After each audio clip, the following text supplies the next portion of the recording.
Okay, now we're going to solder the output jack.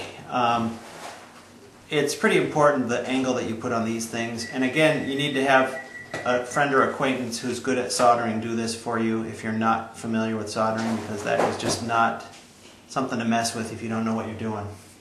You need to have a good, strong mechanical connection as well as an electrical connection. So crimp the wire on nice and tight before you solder it, and then you'll have a good connection.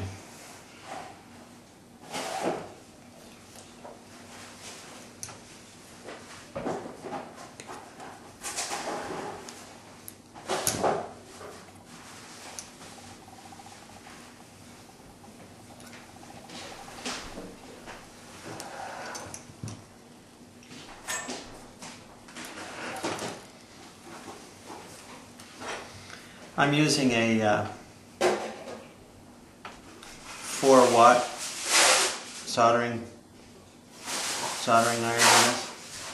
I want it to be nice and hot. Again, it needs a nice, strong physical, mechanical connection. I just add a little more solder to that. Okay, we're done with that one. Again, it's the gold jack plate, and we're ready to route these wires and get this thing ready for mounting in the body. Okay, at this point we've finished soldering our jack and mounted it onto the jack plate. It's also called a ferrule or a jack cup. Then we have to thread it through the small hole that's in the body, thread the wiring through there into the control cavity. So the way we do that is, I like to give the wire a nice kind of curve bend to it, and then we fish it through these holes like so, and it comes out the other side, and this drops into place like such. And then we put our screws in and we're good to go.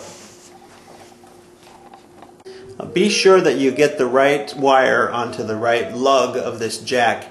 The ground or the outside edge of the jack will have a tab over here, and you use the black wire on it. I don't know if you can see that. The white wire goes on the other connector, which connects to the tip. So the tip gets the white wire, the shield gets the black wire. Okay, here we're putting in the screws to hold the jack plate on, and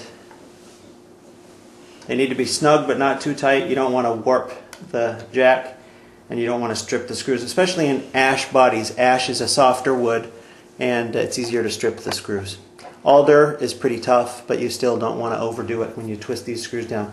Again, we're using the gold hardware to complete the Stevie Ray Vaughan look. We're going to leave these wires hanging out, and we're going to move to the tremolo installation that goes into this cavity right here. We will open up the bridge, we'll drop it into here, and mount the claw in the back cavity here and do the soldering. So that's the next step.